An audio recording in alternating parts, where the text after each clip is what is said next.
نمازیں چھوڑ رہے ہو نا، غفلتیں کر رہے ہو نا، رب رسول کو ناراض کر بیٹھے ہو نا، پتہ چل جائے گا۔ آنے تو دو موت، سب کو موت آنی، بھائی ہمیں بھی آنی ہے، آپ کو بھی آنی ہے۔ خوف کسی کو نہیں ہے۔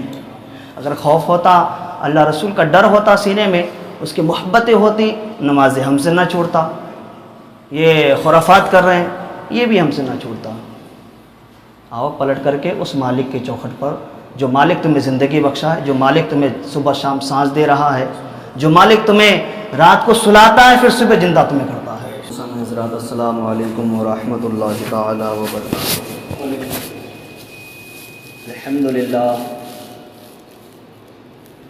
الحمد للہ رب العالمین والعاقبۃ للمتقین والصلاۃ والسلام علی سید المرسلین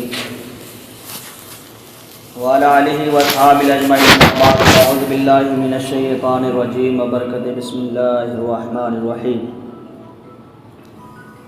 ان الدین عند اللہ الاسلام، صدق اللہ العظیم وصدق رسولہ النبی الامین المتین المبین الکریم، ونحن علی ذلک من الشاہدین والشاکرین والحمد للہ رب العالمین۔ بعد توحید کے مدبالوں، شمع رسالت کے پروانوں، غوث و اعظم کے دیوانوں، اولیاء امت کی جانب سروائیے، سب سے پہلے آقا نامدار مدینے کے تاجدار، نائب پروردگار حضور احمد مصطفیٰ محمد مصطفیٰ صلی اللہ تعالی علیہ وسلم کی بارگاہ بے کس پناہ میں درود و سلام کے ڈالے نثار کرے پرے باباد بلند سے اللہم صلی علی سیدنا سیدنا حبیبنا نبینا مولانا محمد بارک وسلم، صلو علیہ صلاۃ و سلام علیک یا رسول اللہ صلی اللہ تعالی علیہ وسلم۔ محترم، ہم نے خطبہ موصلہ کے بعد قرآن مقدس سے ایک آیت کریمہ کا تلاوت کا شرف حاصل ہوا۔ رب ارشاد فرماتا ہے ان الدین عند اللہ الاسلام۔ اللہ تبارک و تعالی ارشاد فرماتا ہے کہ میرے نزدیک اگر کوئی سچا مذہب ہے تو وہ مذہب اسلام ہے۔ مذہب اسلام کی برائی، ان کی تعریف کوئی اور نہیں کرتا ہے بلکہ خود مالک دو جہاں کر رہا ہے کہ اللہ تبارک و تعالیٰ کے نزدیک اگر کوئی سچا مذہب ہے تو وہ مذہب اسلام ہے۔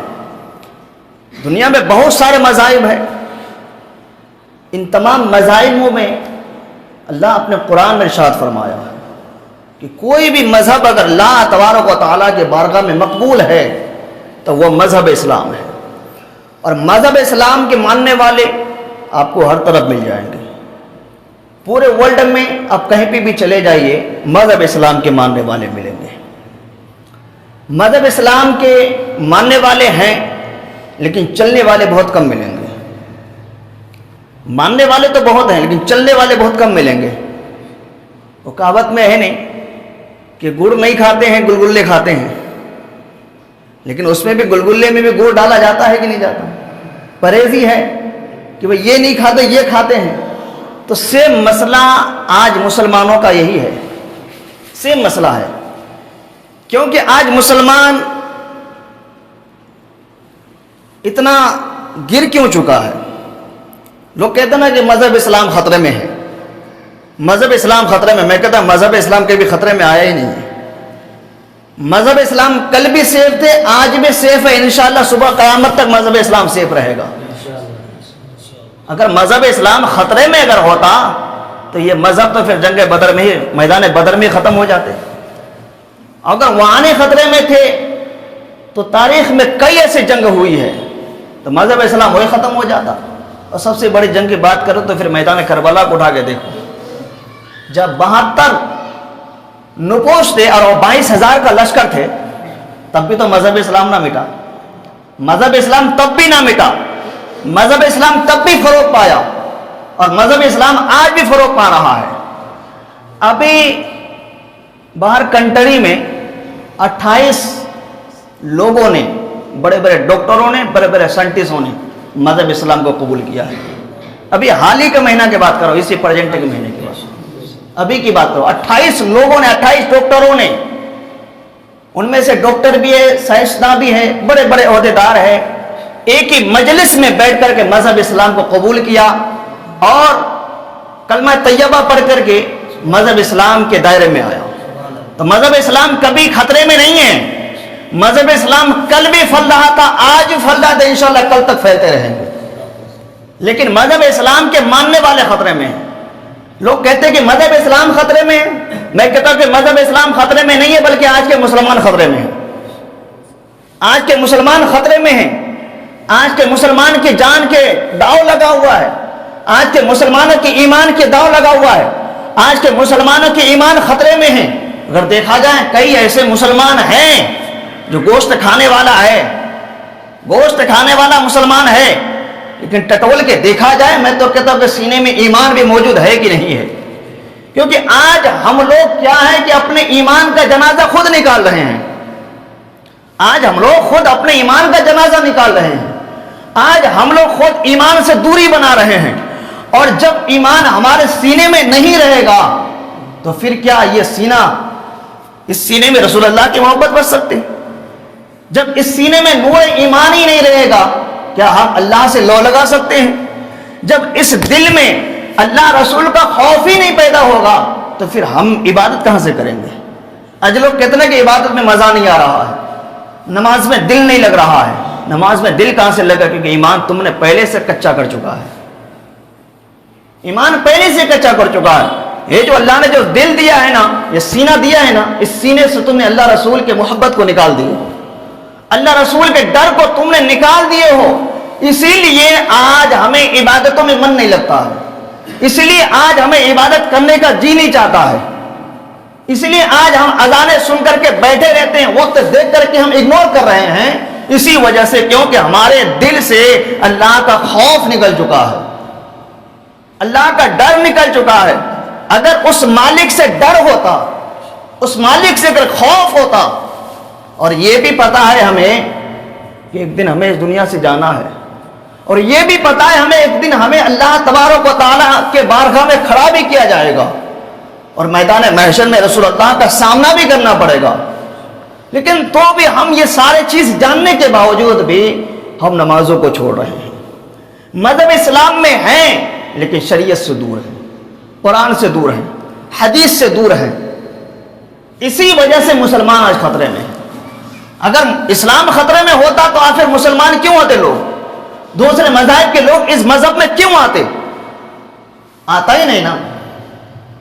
لیکن آج یہ بھی دیکھا جا رہا ہے کہ امت مسلمہ میں کچھ لوگ ایک سے مسلم بن رہے ہیں، کچھ مذہب اسلام کو چھوڑ کر کے دوسری مذہب کو اپنا رہے ہیں.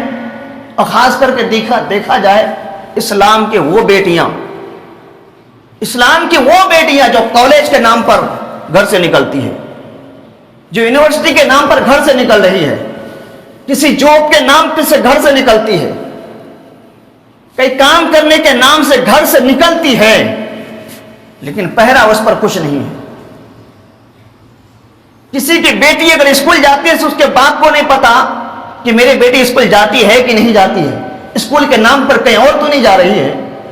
کسی بھائی نے کبھی اپنے بہن کے بارے میں یہ ریسرچ نہیں کیا، اس کا کبھی سراغ نہیں لگا پایا کہ میری بیٹی، میری بہن اگر اسکول کے نام سے، کالج کے نام سے، جاب کے نام سے، کئی کام کرنے کے نام سے اگر گھر سے نکلتی ہے، کیا وہ اسی جگہ پر پہنچتی ہے کہ نہیں پہنچتی ہے؟ کبھی ہم نے اس چیز پر غور نہیں کیا. اور کچھ سالوں کے بعد پھر نتیجہ کیا ہوتا ہے کہ پھر وہی بیٹیاں غیروں کے ساتھ بھاگتی ہیں، وہ بیٹیاں مرتد ہوتی ہے. آج اسلام کی شہزادیوں کو دیکھو کہ ریلوے اسٹیشن میں کبھی کسی غیر مردوں کے ساتھ، غیر مذہب والوں کے ساتھ گھومتی ہوئی نظر آتی ہے.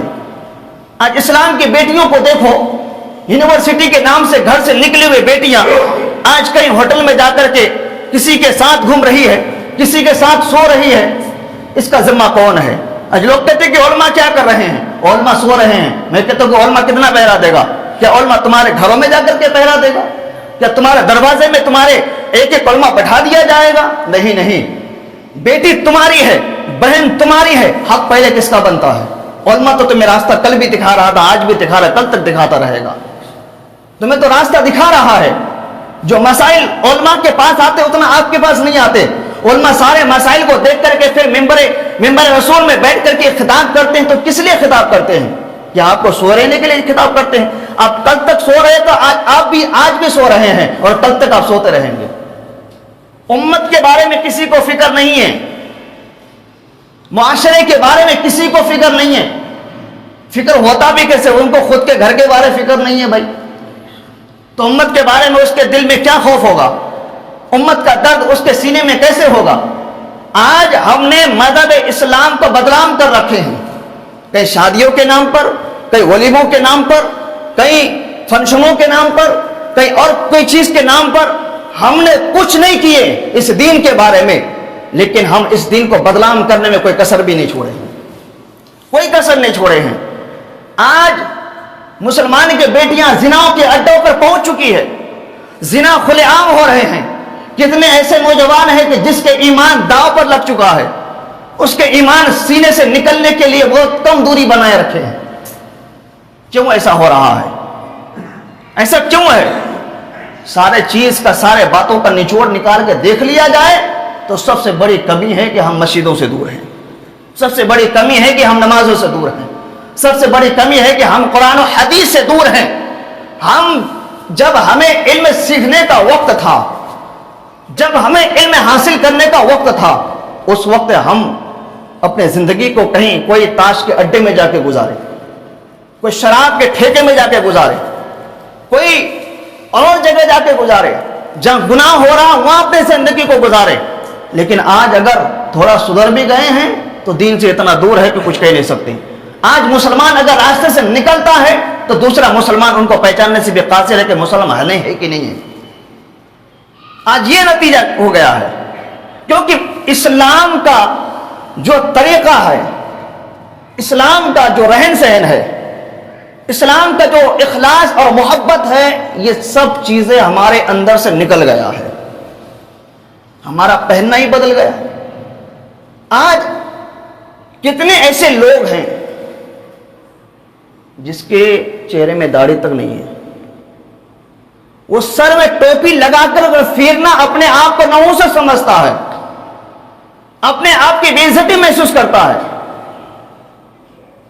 آج کتنے نوجوان ہیں جو پیران پاجامہ پہننا اپنے آپ کو شرمندگی محسوس کرتا ہے۔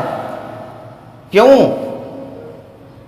یہ سبق، یہ طریقہ ہمیں کیوں آیا ہمارے اندر؟ اس لیے آیا کیونکہ ہم نے دین سے دوری بنا لی۔ اس لیے قرآن و حدیث کو ہم نے اپنے آپ سے دور کر لیا نا، اسی لیے داڑھی کی اہمیت اگر ہمیں پتا ہوتی تو ہم ایک مٹھی داڑھی ضرور رکھتے، ٹوپی کی اہمیت اگر ہمیں پتا ہوتی تو ہم سر پہ اپنے ٹوپی لگا کے رکھتے، پہنان کی اگر اہمیت ہوتی معلوم تو ہم پہنان پہنتے، لیکن نہیں، ان سارے چیزوں سے ہم دوری بنائے رکھیں۔ آج اگر کسی مسلمان کی اگر شادی ہوتا ہے، کوئی باپ اپنے بیٹی کی شادی کراتے ہیں یا کوئی باپ اپنے بیٹے کی شادی کراتا ہے، آج کیا ہوتا ہے؟ شادی کے نام پر محفلیں ہنائے سجائے جاتے ہیں، 15-15 20-20 ہزار فالتو کے فضول کے خرچ کرتے ہیں، کوئی بینڈ لے کے آ جاتے ہیں، کوئی باجے لے کر آ رہے ہیں، کوئی ناچنے والے نچنیاں لے کے آتے ہیں۔ آج یہی رہ گیا ہے کہ اسلام نے تمہیں کب جائز قرار دیا کہ تم ڈھول بجاؤ اپنے بیٹے کی شادی پر؟ شریعت نے تمہیں کب جائز قرار دیا ہے کہ اپنے بیٹے کی شادی پر محفل ہنا کے نام کے محفل سجا کر کے اس میں ناچنے والے کو بلا کر کے لاؤ اور 15-15 ہزار 20-20 ہزار روپے خرچ کرو؟ کاش کہ تم یہ 15 ہزار روپے کسی دین کے کام میں لگا دیتے، کاش کہ تم نے 15 ہزار روپے کسی نیک کام میں لگا دیتے، اللہ تبارک و تعالیٰ ان کا اجر تمہیں دنیا میں بھی دیتا اور آخرت میں بھی دیتا۔ لیکن آج ہم نے یہ محفل ہنا کے نام سے، شادیوں کے نام سے، ولیموں کے نام سے، بارات کے نام سے جو بے حرمتی کر رہے، جو عریانیت کر رہے ہیں، اس سے اسلام سے کوئی اس کا تعلقات نہیں ہے، کوئی تعلقات نہیں۔ کوئی کہتے کہ جناب میرا ایک ہی بیٹا ہے، ایک ہی بیٹا ہے، ان کی شادی کرو، ڈھول نہیں بجاؤ تو کیا کروں؟ میں کہتا ہوں کہ جیسے کہ گوشت حلال ہے کہ نہیں ہے؟ بھئی بکری کا گوشت حلال ہے، مرغے کا بھی گوشت حلال ہے، بھینس کا بھی گوشت حلال ہے۔ اب کسی شیر کو کاٹ کر کے اس کا گوشت بھی پکا کر کے تمہیں کھلا دیا جائے، تم کھاؤ گے؟ گوشت یہ بھی ہے، گوشت وہ بھی ہے، لیکن فرق کیا چیز کا ہو گیا؟ وہ جنگلی جانور ہو گیا یا پالتو جانور ہو گیا؟ یہ پالتو جانور کا گوشت تمہارے لیے حلال ہے اور شیر کا گوشت تمہارے لیے حرام ہے، تو جو گوشت دونوں ایک ہی ہے۔ تو اسی طرح سے جو تم کہتے ہیں نا کہ ایک بیٹا ہے، اس کے شادی میں ڈھول نہ بجاؤ تو کیا کرو؟ جب تمہارا بیٹے کا تمہارے سامنے انتقال ہو جائے گا، پھر اس کے جنازے میں ڈھول بجاتے ہوئے جاؤ تو پھر پتہ چلے گا۔ پھر اپنے ایک ہی بیٹا کو وصیت کر کے جانا کہ جب میرا انتقال ہو جائے تو میرے جنازے میں ڈھول بجاتے جانا، میرے 10ویں 20ویں 40ویں میں ڈھول بجانا. کیا کبھی نے بجایا؟ بڑی حیرت کی بات یہ ہے، ایک طرف تم اپنے بیٹے کے ایمان مضبوط کر رہے ہو، سنت رسول کو زندہ کر رہے ہو،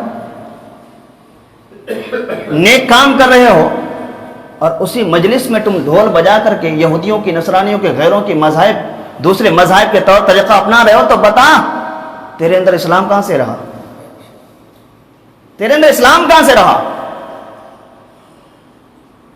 جبکہ ہلدی کی رسم جو ہوتی ہے، آج ہلدی بہت عام ہو گیا ہے، بیٹا کا شادی ہو رہا تو پورے خاندان ہلدی لگا رہے ہیں. ایسے لگا کہ تمہارے شادی میں تمہیں ہلدی لگایا نہیں ہوگا، اس لیے تم نے اپنے بیٹے کے شادی میں سارے خاندان کو ہلدی لگوا رہے. جبکہ اگر جو دولہا بنا ہے اس دولہا کو مہندی کون لگا سکتا ہے؟ معلوم ہے؟ جو اس کا محرم ہے وہی اس دولہا کو مہندی لگا سکتا. اور اس میں بھی شریعت نے روک لگائی ہے. کس طرح سے؟ اگر کوئی بندہ دولہا بنا تو اس کی ماں اس کو ہلدی لگا سکتی ہے، اس کی سگی بہن ہلدی لگا سکتی ہے، اس کے پھپھی ہلدی لگا سکتی ہے، اس کے سگی خالہ، سگی پھوپھی ہو، دور والے بھی نہ ہو، جو اس کے محرم میں آتے وہ ہلدی لگا سکتے. لیکن اب بھانجی اور بھتیجی کی بات ہے، سگی بھانجی، سگے بھتیجی یہ محرم میں آتے ہیں، یہ ان کو ہلدی لگا سکتے. لیکن شریعت نے کیا کہا؟ سنو، شریعت کہتی ہے کہ مرد کو جب ہلدی لگائیں، ان کی جب بہن، تمہاری بہن ہو، جوانی میں ہو، بھتیجی جوانی میں ہو، بھانجی جوانی میں ہو، تو اس کو بھی مہندی لگانے سے بھی روکا ہے. یا نفس امارہ کا خیال آتا ہے، یا نفس کی بات ہے، ذرا سے ذہن بچ کے گناہ میں شامل ہو جائے گا. اب یہاں پہ چچیری، ددیری، فپیری، کھلیری، سارا خاندان، پورا محلہ، پورا ہندوستان آ کر کے ان کو مہندی لگا رہے، کہاں سے جائز ہو گیا؟ اب بھابھی دیور کو مہندی لگا رہے ہیں، دیور بھابھی کو مہندی لگا رہے ہیں، پڑوسی آ رہے ہیں اس کو بھی ہلدی لگائے جا رہے ہیں، پورے تھوپ رہے ہیں. بھائی سب ناجائز و حرام ہے، شریعت میں اس کا کوئی تعلق نہیں ہے. اور بات ہے پھر مہندی لگانے کی، مردوں کو تو مہندی لگانا ویسے بھی ہاتھ اور پیر میں حرام ہے. مردوں کو ہاتھ اور پیر میں مہندی لگانا ویسے بھی حرام، یا شادی کے موقع پر ہو یا کسی اور موقع پر ہو، مردوں کو ہاتھ اور پیر میں مہندی لگانا ناجائز و حرام ہے. مردوں کو صرف اپنے داڑھی پر اور اپنے بال پر مہندی لگانا جائز ہے، سر کے بال پر مہندی لگانا جائز، وہ بھی خالص پیڑ کی مہندی ہو، نہ کہ آج کل جو مارکیٹوں میں جو خضاب آ رہے ہیں نا، جو کیمیکل والے مہندی جو پیکٹوں میں پیک کر کے آ رہے ہیں، اس مہندی کو یا اس خضاب کو کسی نے لگایا، چاہے وہ مرد ہو یا عورت ہو، اس خضاب یا اس مہندی کو لگا کر کے اس نے نماز پڑھی تو اس کی نماز بھی نہیں ہوگی. پہلی بات تو غسل نہیں ہوگا، جب غسل نہیں تو وضو بھی نہیں، جب وضو نہیں تو نماز بھی نہیں. جب وضو بھی نہیں، غسل نہیں ہوا تو پھر وضو کہاں سے ہو جائے گا؟ وضو نہیں تو نماز ہی نہیں. تو ایک طرف سے سب اسٹیپ بائی اسٹیپ ہے. تو آج کل جو اوریانیت جو کیے جا رہے ہیں نا اسلام کے نام پر، مذہب اسلام کے دائرے میں رہ کر کے، تو وہ اس کو مذہب اسلام سے کوئی تعلق نہیں، کوئی سروکار نہیں ہے. وہ نمازیں پڑھے جائے، ایک طرف نماز بھی پڑھ رہا ہے، دوسری طرف شریعت کو پین سے کچل رہا ہے. شرم آنی چاہیے ایسے لوگوں کو. ایک طرف امت محمدی میں اپنے آپ کو شامل کرتا ہے، ایک طرف کہتا ہے کہ میں رسول اللہ کے امت ہوں، دوسری طرف نمازوں کو چھوڑ رہا ہے. ایک طرف کہتا ہے کہ میں اسلام کے پیروکار ہوں، میں کلمہ طیبہ پڑھنے والا ہوں، میں سارے چیز کا اقرار کرتا ہوں، مسجدوں کو آواز نہیں کر رہا، مسجدوں کو چھوڑ رہا ہے، گھر میں عریانیت نافذ کر رہی ہے. تو کہاں سے مسلمان ہو؟ اور پھر لوگ کہتے ہیں نا کہ کچھ لوگ نماز بھی پڑھتے ہیں ادھر گناہ بھی کر رہے ہیں. نماز پڑھنا اور ہے، قائم کرنا اور ہے. قرآن میں کہیں نہیں لکھا کہ نماز پڑھو. پورے قرآن میں 114 سورت، 6666 آیتیں ہیں. پورے قرآن میں اٹھا کر کے دیکھ لو، کسی مفتی کے پاس، کسی مفکر کے پاس، کسی محدث کے پاس چلے جاؤ، کہو کہ کیا قرآن میں کہیں نماز پڑھنا لکھا ہے؟ نہیں لکھا. اقیم الصلاۃ قرآن میں بار بار آیا ہے، 788 مرتبہ نماز کا ذکر آیا ہے. پورے قرآن میں 788 مرتبہ نماز کا ذکر ہے. ہر جگہ کا اقیم الصلاۃ اقیم الصلاۃ اقیم الصلاۃ، نماز قائم کرو، نماز قائم کرو، نماز قائم کرو. پڑھنے کا حکم کہیں نہیں دیا. پڑھنا الگ چیز ہے، قائم کرنا الگ چیز ہے. قائم وہ ہوتا ہے جو ایک بار اگر کھڑا پڑھ دیا تو گرنے والا نہ ہو. پڑھنے کا مطلب، اگر پڑھائی کر مطلب سمجھاؤں، قائم اور پڑھائی میں 2 چیزوں کا فرق ہے.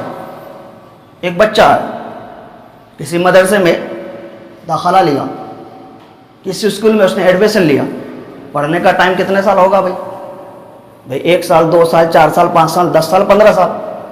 15 سال کے اندر وہ خود بہت فارغ ہو جائے گا مدرسے سے، اچھی ڈگریاں لے لے گا، کئی جگہ جاب کرے گا.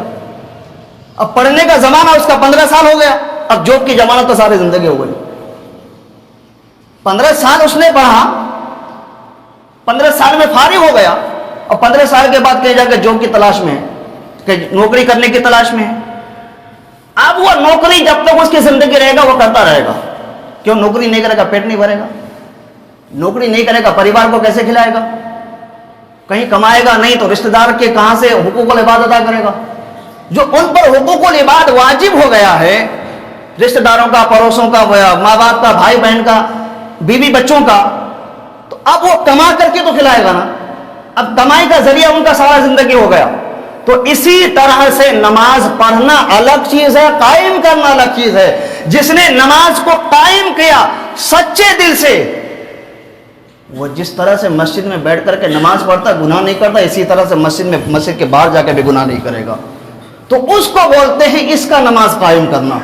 اب ادھر مسجد میں سجدے پہ سجدے کیے جا رہا ہے، رکوع پہ رکوع کیا جا رہا ہے، دعاؤں پہ دعا مانگے جا رہا ہے، لیکن مسجد سے نکل کر کے جیسا پہلے تھا ویسا بھی آیا. وہ کسی نے کہا نہیں، گیا تو تھے حج کرنے کے لیے، بیت اللہ کو دیکھنے کے لیے، گناہوں کی چھری دبا کر کے، لیکن وہاں جا کر کے چھری بھی نہ نکال سکا، تو پھر جانے سے تمہارا کیا فائدہ؟ جانے سے کیا فائدہ؟ تو اسی طرح سے آج ہم گھر سے نکل کے آتے ہیں، گناہ کر کے آتے ہیں، خطا کر کے آتے ہیں، کسی کی چغلی کر کے آتے ہیں، کسی کی غیبت کر کے آتے ہیں، جھوٹ بول کے آتے ہیں، رشوت کھا کر کے آتے ہیں، طرح طرح کا گناہ کر کے آتے ہیں. لیکن مسجد میں آنے کے بعد اللہ ارشاد فرماتا ہے نا کہ میرا کوئی بندہ اگر مجھے سجدہ کرتا ہے، نماز پڑھتا ہے نا، جیسے ہی بندہ 2 رکعت کی 4 رکعت کی جب نیت کرتا ہے، اللہ اکبر کہتا ہے، تو اللہ تبارک و تعالیٰ 2 فرشتوں کو بھیجتا ہے. 2 فرشتوں کو بھیجتا ہے. اللہ کہتا ہے کہ میرے اس بندے کی اعمال سے گناہوں کو بھی الگ کر دو، نیکیوں کو بھی الگ کر دو. مسئلہ ہی بدل گیا بھائی. دیکھیں نماز کتنی بڑی فضیلت والی چیز ہے، کتنی افضل ہے ہمارے لیے، کتنے بہتر طریقہ ہے. اللہ کہتا ہے کہ میرے اس بندے نے ساری چیزوں کو چھوڑ کر کے آیا، دنیا چھوڑ کر کے آیا، بیوی بچوں کو چھوڑ کے آیا، رشتہ داروں کو چھوڑ کے آیا، دوستوں کو چھوڑ کے آیا، عزیزوں کو چھوڑ کے آیا، دنیا کے سارے کام کو چھوڑ کے، سارے دولت کو چھوڑ کر کے آیا. اس کے بارگاہ میں اللہ کہتا ہے کہ میرے بارگاہ میں آیا، جھکنے کے لیے آیا، مجھے سجدہ کرنے کے لیے آیا. فرشتہ 2 فرشتوں کو بھیجتا، کہتا ہے ان کے گناہ بھی نکال دو، اس کی نیکیاں بھی نکال دو. اور بندہ جب نماز پڑھتا فری ہو جاتا ہے.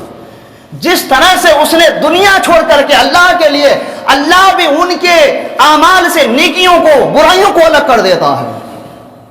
پھر وہی بندہ جب 2 رکعت یا 4 رکعت کی نماز ادا کر کے سلام پھیرتا ہے، مولا سے دعا مانگتا ہے، دعا مانگ کے جب جانے کی تیاری کرتا ہے، اب جانا ہے، اب جانا ہے، تو وہ دونوں فرشتہ مولا تبارک و تعالیٰ کے بارگاہ میں التجا کرتا کہ مولا اس کے گناہ جو نکالے تھے کیا کریں، اس کے نیکیاں جو نکالے تھے اب کیا کریں.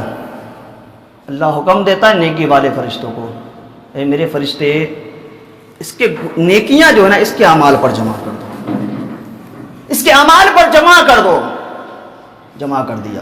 دوسرا فرشتہ جو گناہ لے کر کے بیٹھے ہوئے، جو گناہ لے کے انتظار میں اللہ کا حکم ہو تو کچھ کیا جائے.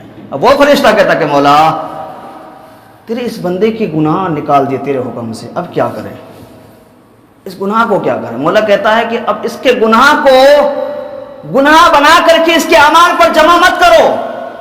اس نے مجھے سجدہ کیا، اس نے میرے سامنے آ کے جھکا، اب اس کے گناہوں کو نیکیوں میں تبدیل کر کے، نیکیوں میں بدل کر کے اس کے اعمال پر جمع کر دو. نیکی بدل کر کے اس کے اعمال پر جمع. بندہ نماز پڑھا، گناہ سے پاک ہو گیا، گناہ سے پاک ہو گیا، تو یہ معاملہ کیا ہمیشہ کے لیے؟ ہمیشہ کے لیے. آئے مسجد میں توبہ کہ مولا آج سے گناہ نہیں کروں گا, مولا آج سے خطا نہیں کروں گا, مولا آج سے جھوٹ نہیں بولوں گا. پھر مسجد کے گیٹ سے ایک قدم اندر رہتا ہے, ایک قدم باہر رہتا, گناہ اسی وقت شروع ہو جاتا ہے. آج مسجدوں کا, ہماری مسجدوں کا حال یہ ہے, میں نے پچھلے جمعہ بھی دیکھا ہوں, اس سے پہلے والے جمعہ کو دیکھا ہوں, جب سنتوں کے لیے فرض نماز کے لیے کھڑا ہوتا ہوں نا, کچھ لوگ ایسے نکلتے کہ ایسے لگتا ہے کہ کوئی فرشتہ ان کو ڈنڈی لے کر کھڑے اور مار کر کے مسجد سے نکال رہے ہیں. صرف 2 رکعت فرض کے لیے آتے ہیں, پورے ہفتہ بھی نہیں پڑھتے ہو بھائی, تو یہ جمعہ میں آتے ہو, پورے 14 رکعت تو پڑھ کے جاؤ. چلو نفل کی بھی چھوڑ دو بھائی, 12 تو پڑھ کے جاؤ. کتنا بد نصیب وہ شخص ہے جو اللہ کے گھر میں آ کر کے پوری نماز کو بھی ادا نہیں کرتا ہے. ذرا غیرت کرو اپنے اندر کہ اللہ مجھ سے کتنا ناراض ہے, کتنا ناراض ہے اللہ, جو ہمیں نمازوں کی بھی توفیق نہیں دیتا. اللہ ارشاد فرماتا ہے کہ اگر میں کسی بندے سے راضی ہوتا ہوں, اس سے خوش ہوتا ہوں نا, ان کی یہ پیشانی جو ہے نا, ان پیشانی سے سجدہ نہیں چھنتا, ان پیشانی سے سجدہ نہیں چھنتا. اچھا کچھ لوگ کہتے ہیں نا کہ مولانا ہم نماز پڑھتے ہیں نہیں پڑھتے ہیں, اللہ ہم سے خوش ہے کہ نہیں ہے, کیسے پتہ کریں, کیسے پتہ کریں؟ کسی نے آ کے تو ہمیں بتایا بھی نہیں کہ اللہ ہم سے خوش ہے, کسی نے آ کے تو بتایا نہیں کہ اللہ تم سے ناراض ہے, کیسے پتہ کریں؟ اللہ کے نبی علیہ الصلوۃ والسلام ارشاد فرماتے ہیں کہ اگر اللہ جس سے راضی ہوتا ہے, اللہ تبارک و تعالیٰ ان کے پیشانی سے سجدہ نہیں چھنتا. یہی ان کے رب راضی ہونے کا ایک نشاندہی ہے, سب سے بڑی نشاندہی ہے. پھر اللہ کے نبی علیہ الصلوۃ والسلام ارشاد فرماتے ہیں کہ اللہ جس بندہ سے ناراض ہے, اللہ جس بندہ سے ناراض ہے, اللہ اس سے کچھ نہیں چھنتا. سورج کی روشنی بھی نہیں چھنتا, چاند کی چاندنی بھی نہیں چھنتا, رات کے آرام بھی نہیں چھنتا, اس کے سامنے سے کھانا بھی نہیں چھنتا, اس کے پینے کے لیے پانی جو بنایا وہ بھی کم نہیں کرتا. لیکن اللہ جس سے ناراض ہوتا ہے نا, اس سے نمازیں چھین لیتا ہے, اس کے پیشانی سے نماز چھین لیتا ہے, سجدہ چھین لیتا ہے. اللہ کے نبی ارشاد فرماتے کہ یہی 2 نشانی ہے کہ بندے سے رب راضی ہے کہ ناراض ہے. اب سمجھ جاؤ, اپنے آپ کو دیکھو کہ اللہ ہم سے راضی ہے کہ ناراض ہے. رب کو ناراض کر بیٹھے ہو, آؤ یہاں پر. دین سے دوری ہو, آؤ یہاں پر. یہ وہ در ہے, یہ وہ در ہے. بڑے بڑے گنہگار آئے, ولی بن کر کے گئے. بڑے بڑے خطا کار آئے, ولیوں کی لسٹ میں نام ہو گئے. زناکار آئے, زنا سے توبہ کیے, ولیوں کی لسٹ میں نام ہو گیا. چور آئے, چوری سے توبہ کیا اور اس در کو مانا اور یہاں کے اپنا سر کو جھکایا مولا کی بارگاہ میں, اللہ ان کو اچھے عہدے میں فائز کر دیا ہے. آج بھی ہمارا کچھ نہیں بگڑا ہے, آج بھی ہمارا کچھ نہیں بگڑا ہے. آج سورج پورب سے نکل کر کے پچھم میں ڈوب رہا ہے, سانسیں چل رہی ہے, یہ سانسوں کی مالا ابھی جڑا ہوا ہے. لیکن جس دن یہ سانس کی مالا ٹوٹ جائے گی نا, جوڑنے والا پھر کوئی نہیں ہوگا. ایک تسبیح ہے نا جو پڑھتے ہیں نا, تسبیح ہاتھ میں ایک دھاگے میں پرویا ہوا ہے. ایک دھاگے کی وجہ سے, ایک دھاگے کے بنا پر وہ دانے اس میں جڑے ہوئے ہیں. کبھی کبھی ایسا ہوتا ہے کہ وہ تھوڑا کھینچنے سے یا دھوکے سے اگر تھوڑا سا کھینچ لو اور وہ دھاگا بیچ میں سے کٹ جاتا ہے, ٹوٹ جاتی ہے, تو اس کی دانے کیسے بگڑ جاتے ہیں. کچھ ملتے ہیں, کچھ نہیں ملتے ہیں, کچھ ملتے کچھ نہیں ملتے ہیں. جتنا ملا اس کو بٹورا جمع کیا, پھر دوسرے دھاگے میں پرو دیا اور پھر ویسے ہو گیا. یہ دنیا کے تسبیح ہے, یہ ہمارے سانس کے تسبیح. جس دن ٹوٹ جائے گی نا, پھر جوڑنے والا بھی کوئی نہیں ہوگا, پھر جوڑنے والا کوئی نہیں ہوگا. ٹوٹنے دو, ایک بار پتہ چل جائے گا. پھر یہ جتنے نمازیں چھوڑ رہے ہو نا, غفلتیں کر رہے ہو نا, رب رسول کو ناراض کر بیٹھے ہو نا, پتہ چل جائے گا. آنے تو دو موت, سب کو موت آنی بھائی, ہمیں بھی آنی, آپ کو بھی آنی ہے. خوف کسی کو نہیں ہے. اگر خوف ہوتا, اللہ رسول کا ڈر ہوتا سینے میں, اس کی محبتیں ہوتی, نمازیں ہم سے نہ چھوڑتا. یہ خرافات کر رہے ہیں, یہ بھی ہم سے نہ چھوڑتا. آؤ پلٹ کر کے اس مالک کے چوکھٹ پر جو مالک تمہیں زندگی بخشا ہے، جو مالک تمہیں صبح شام سانس دے رہا ہے، جو مالک تمہیں رات کو سلاتا ہے پھر صبح زندہ تمہیں کرتا ہے، آؤ اس مالک کی چوکھٹ پر، آؤ گناہوں سے توبہ کرو، آؤ خطاؤں کو چھوڑ دو، جھوٹ بولنا چھوڑ دو، نمازوں کو قضا کی اس کو ادا کرو، آنے والی نمازوں کے لیے عہد کرو کہ مولا اب نمازیں نہیں چھوٹے گی۔ میرا رب تو وہ ہے، کسی نے کہا کہ رب 70 ماؤں سے بھی زیادہ اپنے بندے سے پیار کرتا ہے۔ 70 ماؤں کے پیار ایک طرف، یہ تو مثال دیا ہے، 70 ماؤں کے پیار بھی کچھ نہیں ہے، رب کی ایک نگاہ ایک مرتبہ اپنے بندے کی طرف دیکھتا ہے، جتنا پیار رب کرتا ہے اتنا دنیا کی کسی ماں نہیں کر سکتی ہے، دنیا کی کسی ماں نہیں کر سکتے، دنیا کے کوئی انسان نہیں کر سکتا ہے جتنا رب اپنے بندے سے پیار کرتا ہے۔ اگر رب تم سے اگر پیار نہیں کرتا نا، تم چل بھی نہیں پاتے، رب تم سے اگر پیار نہیں کرتا نا، یہ سانس بھی نہ لگے۔ تو پلٹ کر کے آؤ اس مالک کی چوکھٹ پر، اس مالک کے در پر، گناہوں سے توبہ کرو، اپنے آپ کو سنبھالو، آنے والی نسل کی فکر کرو۔ آج ہمارے جنریشن کیسے کیسے پیدا ہو رہا ہے پتہ ہے نا، پیدا ہوتے ہی موبائل تھما دیتے ہیں، پھر زندگی سارا موبائل میں رہ جاتا ہے۔ کوئی ٹک ٹاکر بن رہا ہے، کوئی انسٹاگرام میں ناچنے والا نچنیا بن رہے ہیں، کوئی فیس بک چلانے والے، کوئی وہاں جب ڈانس کر رہے ہیں، کوئی ریلس بنانے میں لگے ہوئے ہیں، کوئی پب جی کھیلنے میں، کوئی لوڈو کھیلنے میں، کوئی گیم کھیلنے میں، کوئی یہ کھیلنے میں، کوئی وہ کھیلنے میں، سارا زندگی ساری وقت اسی میں برباد کر دیا۔ کل موبائل نہیں تھے، کل موبائلوں سے جو لوگ دور نہیں تھے، دور تھے، وہ لوگ ان کو نمازوں میں دیکھا جاتا تھا، کل کے نوجوان آج نمازوں میں دیکھا جاتا ہے۔ لیکن آنے والی جنریشن ہمارا بگڑتی جا رہی ہے، کیونکہ ہم پہلے بگڑے ہوئے ہیں، بگڑے ہوئے تو ہم ہیں، ہمارے بگڑے ہوئے وجہ سے ہمارے جنریشن ایسا ہو رہا ہے۔ ایک ضروری اعلان یہ ہے، یہ بات میں کہنا نہیں چاہتا تھا لیکن آج کہہ رہا ہوں، مجھے اسلام کے نام پر، دین کے نام پر خرافات کرنا مجھے نہیں آتا، نہ مجھے، اگر آپ کر رہے ہو بھائی آپ کرو، میرا کہنے کا حق تھا، ہم آپ کو کہہ دیے۔